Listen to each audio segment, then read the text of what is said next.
Le 10 mai 81, je suis bien entendu dans mon bureau de premier fédéral de la, ouvrez les guillemets, puissante fédération socialiste du Pas-de-Calais, fermez les guillemets.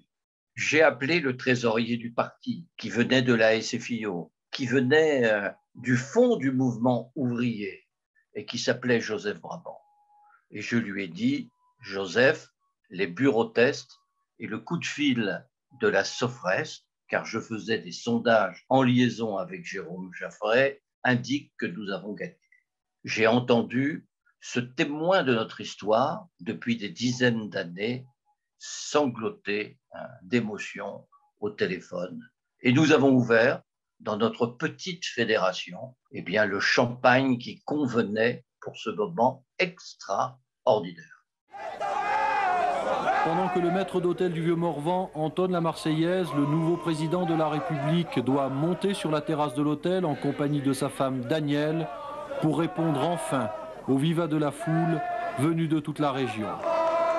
C'est un événement décisif pour le contremaître du parti que je suis, parce que c'est le succès du pari et du parti d'Épinay, 10 ans plus tôt, fondé, créé, transcendé par la personnalité de François Mitterrand. Le Pas-de-Calais était le département sans doute le plus disputé à gauche, historiquement et pendant cette campagne présidentielle.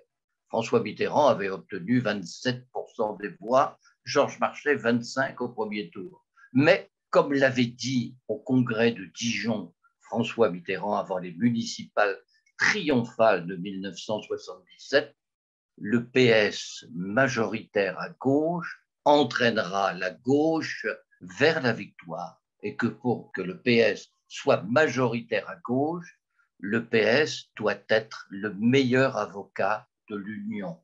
Plus le PS sera unitaire, plus l'Union aura de chances de l'emporter et de gouverner. Cette victoire est d'abord celle des forces de la jeunesse. Pour l'après-10 mai, j'étais inquiet. Après 23 années d'opposition, est-ce que la gauche serait capable de gouverner? Elle a commencé à se dissiper avec notamment la cérémonie du Panthéon et puis aussi avec les premières mesures sociales du gouvernement qui indiquaient, par exemple pour la retraite ou l'augmentation des salaires, que la gauche était bien la gauche et qu'elle était au rendez-vous de sa victoire.